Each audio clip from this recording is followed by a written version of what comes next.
Item ಯಾವುದೇ ಇರಲಿ try ಮಾಡಿ ಆಚಿ ಚಿಕನ್ ಮಸಾಲಾ. ಆಚಿ ಚಿಕನ್ ಮಸಾಲಾ. ಈಗ ಹೆತ್ತ ತಾಯಿ ಅಂತ ಅಂದ್ರೆ ದೇವ್ರ ಸಮಾನ ಅಂತೀವಿ. ನನಗೇನಾದ್ರೂ ಪರವಾಗಿಲ್ಲ, ಮಕ್ಳಿಗೆ ಏನೂ ಆಗ್ಬಾರ್ದು ಅಂತ ಆರಾಧನೆ ಮಾಡೋದು ಮತ್ತೆ ಕಾಪಾಡೋದು ತಾಯಿ ಗುಣ ಅಂತ. ಅದು ಬಂದ್ಬಿಡುತ್ತೆ, ತಾಯಿ ಆದಾಗ ಅದು ಆಟೋಮೆಟಿಕ್ ಆಗಿ ನಮ್ಮಲ್ಲಿ ಬಂದ್ಬಿಡುತ್ತೆ ಅಂತ. ಬಟ್ ಅದನ್ನ ಮೀರಿ ತಾಯಿನೇ ಹೆತ್ತ ಮಕ್ಕಳನ್ನ ಕೊಲ್ತಾರೆ, ಅವ್ರನ್ನ ಸಾಯಿಸೋದಕ್ಕೂ ಕೂಡ ಹಿಂಜರಿಯಲ್ಲ ಅಂದ್ರೆ ಅವ್ರ ಮನಸ್ಥಿತಿಗಳು ಯಾಕೆ ಹಿಂಗೆ ಅಂತ. ಬರೀ ಪ್ರೀತಿ ಅನ್ನುವಂಥ ವಿಚಾರಕ್ಕೆ ಅಡ್ಡದಾರಿಯ ಅಕ್ರಮ ಸಂಬಂಧಗಳು ಕೂಡ ಈ ರೀತಿ ಮನಸ್ಸನ್ನ ಸೆಳೆದು ಬಿಡುತ್ತಾ ಅಂತ. ಮನಸ್ಸನ್ನ ಕಂಟ್ರೋಲ್ ಇಡಕ್ಕಾಗಲ್ವಾ?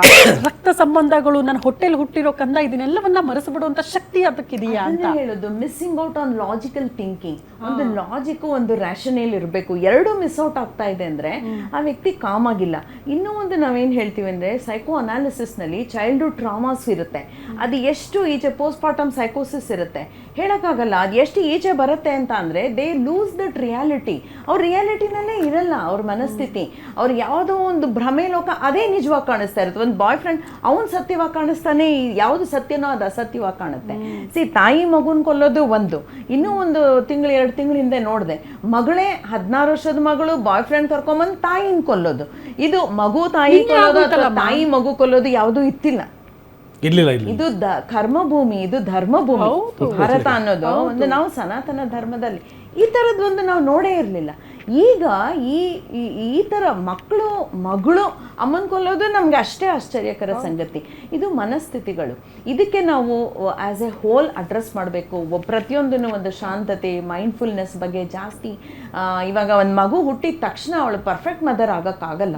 ಈಗ ಏನಾಗ್ತದೆ ಅಂದ್ರೆ ಅವ್ರ ಹಳೆ ಸ್ಟ್ರೆಸ್ ಎಲ್ಲ ಪೋಸ್ಟ್ ಪಾರ್ಟಮ್ ಸೈಕೋಸಿಸ್ ಅಂತ ಬರ್ತಾ ಇದೆ. ಗಂಡನ್ನು ಕೊಲ್ತಾರ ಆ ಟೈಮ್ನಲ್ಲಿ. ಒಂದು ಮಾತು ಹೆಚ್ಚಿಗೆ ಆಡಿದ್ರೆ ಆಪಲ್ ಕಟ್ ಮಾಡೋ ಬದಲು ಗಂಡನ್ನೇ ಕಟ್ ಮಾಡ್ತಾರೆ. ಆ ಲೆವೆಲ್ಗೆ ಒಂದು ಅಗ್ರೆಷನ್ ಇದೆ ಅನ್ನುವಾಗ ನಾವು ಒಂದು ಸಮಾಜದಲ್ಲಿ ನಾವು ಒಂದಷ್ಟು ಬದಲಾವಣೆಗಳು ಮಾಡ್ಕೋಬೇಕು. We have to create awareness. Help ತಗೋಬಹುದು ಅವರು, ಕೌನ್ಸಿಲಿಂಗ್ ಹೆಲ್ಪ್ ಇದೆ. ಅಥವಾ ಸಾಮಾನ್ಯವಾಗಿ ಅವನು ಯಾವಾಗ ಪ್ರೀ ಅಡಾಲಸೆನ್ಸ್ ಅಂತೀವಿ, 8 ಇಂದ 11 ವರ್ಷದಲ್ಲೇ ಬಿಹೇವಿಯರಲ್ ಚೇಂಜ್ ಕಾಣುತ್ತೆ. ಅವಾಗ ಪೇರೆಂಟ್ಸ್ ಏನು ಅನ್ಕೋತಾರೆ, ನಮ್ಗೇನು ಎಷ್ಟು ದುಡಿತಾ ಇದ್ದೀವಿ, ಎಷ್ಟು ಚೆನ್ನಾಗಿದ್ದೀವಿ, ನಮ್ಮ ಮಗುಗೆ ನಾವೆಲ್ಲ ಮಾಡ್ಬೋದು ಅಂತ ಅನ್ಕೋತಾರೆ. ಆದರೆ ಒಂದು ಸೋಷಿಯಲ್ ಸಿಸ್ಟಮಲ್ಲಿ ನೀವು ವಾರಂತ್ ಈಸ್ ಮಿಸ್ಸಿಂಗ್. ಯಾರಿಗೂ ಏನು ಹೇಳ್ಕೊಳಕ್ಕಾಗ್ತಾ ಇಲ್ಲ. ಅಲ್ಲಿ ಕ್ಯೂರಿಯಾಸಿಟಿ ಇದೆಯೇ ಹೊರತು ಕನ್ಸರ್ನ್ ಎಲ್ಲಿದೆ, ಯಾರಿಗೆ ಯಾರ ಮೇಲೆ ಕನ್ಸರ್ನ್ ಇದೆ.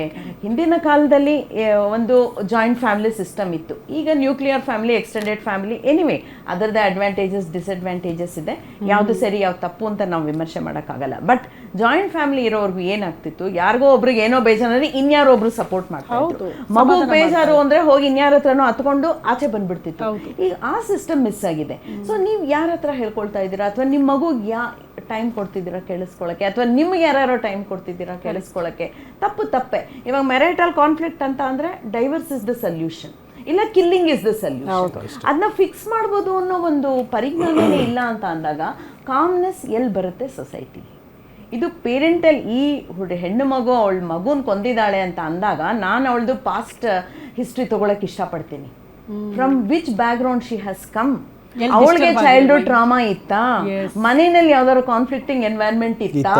ಸೊ ಅವಳಲ್ಲಿ ಒಂದು ಆಂಟಿ ಸೋಷಿಯಲ್ ಪರ್ಸನಾಲಿಟಿ ಡೆವಲಪ್ ಆಗ್ಬೇಕಂದ್ರೆ to the extent of hating a child ಏನು. ಇವಾಗ ಮಕ್ಕಳನ್ನ ನಾವು ಬೈದು ಬೆಳೆಸ್ಬೇಕು, ಶ್ರದ್ಧೆಯನ್ನು ಬೆಳೆಸ್ಬೇಕು ಅಂತೀವಿ. ಮಕ್ಕಳು ಯಾವ ರೇಂಜ್ ಇದ್ದಾರೆ ಅಂದ್ರೆ, ಬೈತೀರಾ ತಾಳಿ ಸಾಯಂಕಾಲ ನೋಡ್ಕೋತೀನಿ, ನಾನು ಇದ್ರೆ ತಾನೇ ನೀವು ಬೈಯೋದು, ನಾನೇ ಇಲ್ಲದೆ ಹೋದ್ರೆ ಏನ್ ಮಾಡ್ತೀರಾ?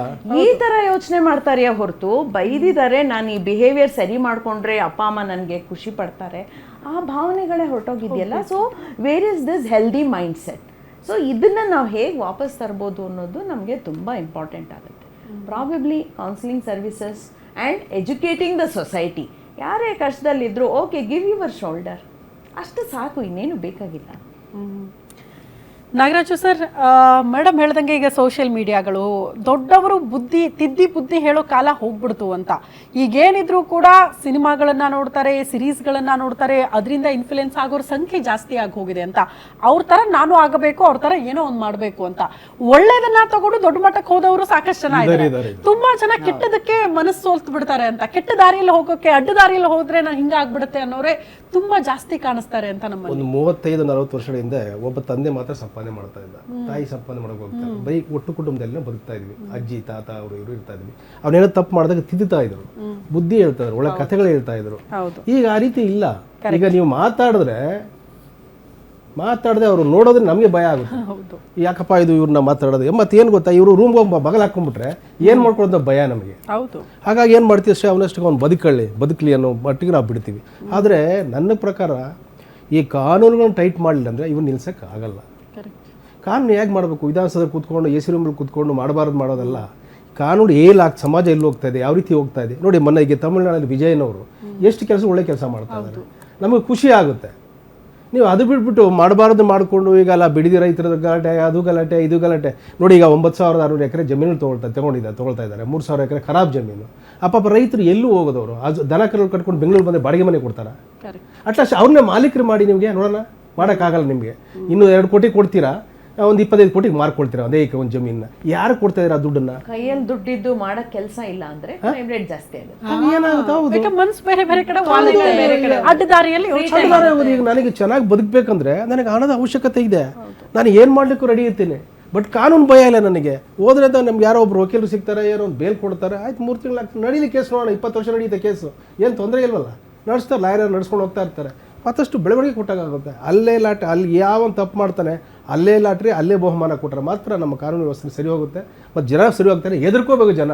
ಯಾವ್ದನ್ನ ಒಂದು ಹೆಣ್ಣು ಮಗು ಮಾತಾಡ್ಬೇಕಂದ್ರೆ ಕಾನೂನು ಬಗ್ಗೆ ಸ್ವಲ್ಪ ಭಯ ಬಂದಿರಬೇಕು. ಯಾಕಂದ್ರೆ ಈ ಪ್ರಭಾವಿಗಳು VIP VVIP ಏನ್ ಮಾಡಿದ್ರು ನಡೆಯುತ್ತೆ ಅನ್ನೋ ಕಾಲ ಹೋಗ್ಬಿಡ್ತು. ಯಾಕಂದ್ರೆ ಸುಮಾರು ಜನರ ಕೇಸಲ್ಲಿ ಆಲ್ರೆಡಿ ನಾವು ನೋಡ್ಬಿಟ್ಟಿದೀವಿ. ಕೋರ್ಟ್ನ ತೀರ್ಪುಗಳು ಒಂದು ರೀತಿ ಪಾಠ ಆಗಬೇಕಾಗಿತ್ತು. ಜೀವನ ಪರ್ಯಂತ ಜೈಲಲ್ಲೇ ಕೊಳೆಯುವಂತ ಏನು ಆದೇಶಗಳು ಬಂದ್ಬಿಟ್ಟಿದೆ ಕೋರ್ಟಿಂದ ಅಂತ. ಯಾವ ಪ್ರಭಾವಿ ದುಡ್ಡು ಐಷಾರಾಮಿ ಜೀವನ ಯಾವುದು ಲೆಕ್ಕಕ್ಕೆ ಬರಲಿಲ್ಲ ಕಾನೂನು ಮುಂದೆ ಅಂತ. ಆದ್ರೂ ಕೂಡ ಪಾಠ ಆಗ್ತಾ ಇಲ್ವಲ್ಲ? ಅಲ್ಲ ಮೇಡಮ್, ಅವನು 20 ವರ್ಷ ಜೈಲಲ್ಲಿ ಹಾಕಿ ಸಾಕೋದಕ್ಕಿಂತ ಅವನ್ನ 20 ವರ್ಷ ನಮ್ಮ ಟ್ಯಾಕ್ಸ್ ಪೇರ್ ಅವ್ನು ನಾವು ಸಾಕೋದು. ಅವ್ನಿಗೆ 20 ವರ್ಷ ಅವ್ನು ಇಟ್ಕೊಂಡು ಏನು ಪ್ರಯೋಜನ? ಅದು ಪರಿವರ್ತನಾ ಕೇಂದ್ರ ಆಗಬೇಕು. ಅಲ್ಲಿ ನೀವು ಹೋದ್ರೆ ಅಲ್ಲಿ ಯೂನಿವರ್ಸಿಟಿ ಆಗಿದೆ.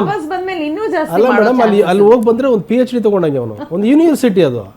ನಿಮ್ಗೆ ಮತ್ತೆ ಯಾವ ರೀತಿ ಕ್ರೈಮ್ ಮಾಡ್ಬೇಕಂತ ಕಲ್ತ್ಕೊಂಡ್ಬರ್ತಾನೆ ಅವನು. ಒಂದು ವೊಕೇಶನಲ್ ಟ್ರೈನಿಂಗು, ಮಾಡುವಂತದ್ದು, ಏನು ತಪ್ಪು ಮಾಡಿದೀರಾ, ದುಡ್ಡಿರೋರಿಗೆ ಒಂದು ರೀತಿ ಟ್ರೀಟ್ಮೆಂಟ್, ಅಲ್ಲಿ ದುಡ್ಡು ಇಲ್ದಿರೋಗಿ ಇನ್ನೊಂದು ಟ್ರೀಟ್ಮೆಂಟ್. ಯಾರು ಅವ್ರಿಗೆ ಕಂಟ್ರೋಲ್ ಮಾಡೋದು ಯಾರಲ್ಲಿ? ಕಂಟ್ರೋಲ್ ಮಾಡಿದ್ರೆ ಎಲ್ಲ ಸೇರ್ಕೊಂಡ್ರೆ ಮತ್ತು ಸಮಾಜಕ್ಕೆ ಏನು ಭಯ ಇರುತ್ತೆ? ಅವ್ನು ಜೈಲಿಗೆ ಹೋಗ್ತಾನೆ, ಮತ್ತೆ ಅಲ್ಲಿ PhD ಮಾಡ್ಕೊಂಡ್ಬರ್ತಾನೆ. ಇಲ್ಲಿ ಯಾರು ಇನ್ನೊಂದು ಯಾವ ಮಾಡ್ಬೇಕು ಅಂತ ಮಾಡ್ತಾರೆ. ಇಲ್ಲಿ ಒಂದು 2 ಕೋಟಿದು ಮಾಡಿದೆ, ಇಲ್ಲಿ ಬಂದ ತಕ್ಷಣ 25 ಕೋಟಿದು ಮಾಡ್ತಾರೆ ಟಾರ್ಗೆಟ್. ಅದು 2 ಕೋಟಿ ಅವ್ನು ಸಾಕಾಗಲ್ಲ ಅವ್ರಿಗೆ. ಈ ರೀತಿ ಬಂದಾಗ ಏನು ಮಾಡ್ತದೆ? ಈಗ ನೀವು ಮಾಧ್ಯಮದಲ್ಲಿ ಕುತ್ಕೊಂಡು ಪಾಪ ಹೇಳ್ತಾರೆ, ಬೆಳಗಿನ ಸಾಯಂಕಾಲ ಹೇಳ್ತಾ ಇರ್ತೀರ, ಹೀಗೆ ಮಾಡಿ ಎಲ್ಲಿ ಮಾಡ್ತಾರೆ ಅವರು? ನಮ್ಮನೆ ಬಯೋರಿದ್ದಾರೆ. ಹೌದು, ಸತ್ಯ ಹೇಳಿದ್ರೆ ಎಲ್ಲರೂ ಕಹಿ. ಸತ್ಯದ್ದೇ ಹೇಳಿದ್ರೆ ಸತ್ಯ ಹೇಳಿದ್ರೆ ಯಾವತ್ತಾಗುತ್ತೆ? ಸತ್ಯ ಯಾವತ್ತು ಸತ್ಯನೇ. ಸತ್ಯ ಕಹಿಯಾಗಿ ಕಾಣಬೇಕು ಅಂದ್ರೆ ಮಾಧ್ಯಮದವರು ಫಸ್ಟ್ ಟಾರ್ಗೆಟ್. ಮಾಧ್ಯಮದವರು ಏನೋ ತಗೊಂಡ್ಬಿಟ್ಟಿದ್ದಾರೆ, ಏನೋ ಮಾಡ್ಬಿಟ್ಟಿದ್ದಾರೆ, ಇದನ್ನೇ ಆಗ್ತಾ ಇದ್ದಾರೆ. ಕಾರ್ಯಕ್ರಮ ನಮಗೂ ಒಂದು ತೃಪ್ತಿ. ನಾವ್ ಎಲ್ಲಿ ಹೋಗಿ ಕೂಗಾಡೋದು? ಈಗ ನಾವೇನು ರಸ್ತೆ ನಿಂತ್ಕೊಂಡು ಈ ರೀತಿ ಮಾತಾಡಿದ್ರೆ ಕಲ್ತ್ಕೊಂಡ್ಬಿಡ್ತಾರೆ. ಮಾಧ್ಯಮ ನಮಗೊಂದು ವೇದಿಕೆ. ಪದ್ಮಶ್ರೀ ಮ್ಯಾಮ್, ನನಗೆ ಅನ್ಸೋದು ಏನ್ ಸೊಲ್ಯೂಷನ್? ಹೆಂಗೆ ನಮ್ಮ ಮನ್ಸನ್ನ ಕಂಟ್ರೋಲ್ ಅಲ್ಲಿ ಇಟ್ಕೊಳ್ಳೋದು? ನಮ್ಮ ಕಂಟ್ರೋಲ್ ಮೀರಿ ಹೋಗ್ತಾ ಇದೆ ಅಂದಾಗ್ಲೇ ನಮ್ಗೆ ಯಾಕದ್ರ ಅರಿವಿಗೆ ಬರಲ್ಲ? ಅದನ್ನ ಕಂಟ್ರೋಲ್ ಮಾಡಕ್ ಯಾಕೆ ಆರಂಭದಲ್ಲೇ ಪ್ರಯತ್ನಗಳಾಗಲ್ಲ ಅಂತ ಜನರಿಂದ? ಇದು ಒಳ್ಳೆ ಪ್ರಶ್ನೆ. ಏನಾಗಿದೆ ಅಂದ್ರೆ, ಒಂದು ಕುಟುಂಬ ವ್ಯವಸ್ಥೆನ ಸರಿ ಮಾಡ್ಬೇಕು. ನೀವು ಡೈವರ್ಸ್ ಕೋರ್ಟ್ ನಲ್ಲಿ ಹೋಗಿ ನೋಡಿ, ಆ ಮಗುನ ಕರೆದು ನಿಲ್ಸ್ ಕೇಳ್ತಾರೆ, ನಿಂಗೆ ಅಪ್ಪ ಬೇಕಾ ಅಮ್ಮ ಬೇಕಾ? What a tough question to a child of 8 years. ಇವ್ರಿಗೆ ಎಷ್ಟು ಆಂಟಿ ಸೋಷಿಯಲ್ ಬಿಹೇವಿಯರ್ ಬೆಳಿಬಹುದು. ನನ್ನ ಬಗ್ಗೆ ಯಾರಿಗೂ ಕನ್ಸರ್ನ್ ಇಲ್ಲ, ಇವ್ರಿಗೆಲ್ಲ ಇವ್ರದೇ ಜೊತೆ ಅಂದ್ರೆ ಈ ತರ ಒಂದು ಸಣ್ಣ ವಯಸ್ಸಿನಲ್ಲೇ ಬರ್ತಾ ಇದೆ. ಸೊ ಕೌಟುಂಬಿಕ ಸಮಸ್ಯೆ ಒಂದು ಹೆಲ್ತ್ ನ ನಾವು ಮೇಂಟೈನ್ ಮಾಡಬೇಕು. Then society as a whole, how healthy is the society. ಆದ್ರೂ ಆಗ್ತಾ ಇದೆ. ಯೋಗ ಪ್ರಮೋಟ್ ಮಾಡ್ತಾ ಇದ್ದಾರೆ, ಯೋಗ ದಿನಾಚರಣೆ ನಡೆಸ್ತಾ ಇದೀವಿ, ಸಂಗೀತ ಸಾಹಿತ್ಯ ಅದು ಒಂದು ಕಡೆ ನಡೀತಾನೆ ಇದೆ. ಆದ್ರೆ ಎಷ್ಟು ಪರ್ಸೆಂಟೇಜ್ ಆಫ್ ಜನ ಇದನ್ನೆಲ್ಲ ಉಪಯೋಗಿಸ್ಕೊಂಡು ಮನಸ್ಸನ್ನ ಶಾಂತತೆಯಾಗಿ ಇಟ್ಕೋತಾ ಇದ್ದಾರೆ? ಮನಸ್ಸು ಶಾಂತವಾಗಿಲ್ಲ, ಇಷ್ಟೇ ಕಾರಣ. Irrational behaviour, aunty social behaviours. ಇವಾಗ ಆಂಟಿ ಸೋಷಿಯಲ್ ಪರ್ಸನಾಲಿಟಿ ಡಿಸಾರ್ಡರ್ ಅಂತ ಓದ್ತಾ ಇದ್ವಿ. ಅಂಡ್ ಈ ತರ ಕ್ರೈಮ್ ರೇಟ್ಸ್ ಎಲ್ಲ ಆಗ್ತಾ ಇದ್ದಿದ್ದು under the influence of drugs and alcohol. ಈಗ without drugs and without alcohol ಇದೇ ನಡೀತಾ ಇದೆಯಲ್ಲ ಕ್ರೈಮ್ ರೇಟು ಅಂತ ಅಂದಾಗ, ನಾವು ಮನಸ್ಥಿತಿಗಳನ್ನ ಅಡ್ರೆಸ್ ಮಾಡೋ ಒಂದು high time. And child centred society. ನನ್ನ ಮಗು ಕೇಳಿದ್ದೆಲ್ಲ ಮಾಡ್ತೀನಿ ಅಂತ ಅಂದು ಅಪ್ಪ ಅಮ್ಮ ಯಾವ ಲೆವೆಲ್ಗೆ ಹೋಗ್ತಾರೆ? ಆ ಮಕ್ಕಳನ್ನ ನನಗೆ ಸಿಕ್ಕಿಲ್ಲದೆ ಇರೋದೆಲ್ಲ ನಾನು ಕೊಡ್ತೀನಿ ಅನ್ನೋದು. Please focus on neurological levels of change ಅಂತ ಅಂತೀವಿ. ಒಂದು ವ್ಯಾಲ್ಯೂಸ್, ಬಿಲೀಫ್ಸ್, ಬಿಹೇವಿಯರ್. ಸೊ ಏನು ಹೇಳ್ತಾರೆ ಪೇರೆಂಟ್ಸ್ ಒಂದೊಂದ್ಸತಿ ಅಂದರೆ, don't do what I do what I say. ನಾನು ಹೇಳೋದನ್ನ ಮಾತ್ರ ಮಾಡು, ನಾನು ಮಾಡೋದನ್ನ ಮಾಡಬೇಡ. ಈ ರೀತಿ ನಡೆದಾಗ ಮಕ್ಕಳನ್ನ ಬೆಳೆಸಕ್ಕಾಗಲ್ಲ. ಒಂದು ಕುಟುಂಬಗಳಿಂದ ಒಳ್ಳೆ ಮಕ್ಕಳುಗಳು ಬರಬೇಕಾಗಿದೆ, ಅದು ಸಮಾಜ ನಿರ್ಮಾಣ ಆಗೋದು. ಸೊ ಕುಟುಂಬ ವ್ಯವಸ್ಥೆನ ಸರಿ ಮಾಡಬೇಕು ಅನ್ಸುತ್ತೆ. ಓಕೆ, ಏನಿವೆ ಈ ವಿಚಾರಕ್ಕೆ ಸಂಬಂಧಪಟ್ಟಂತೆ ನಾವು ಚರ್ಚೆ ಮಾಡೋಣ.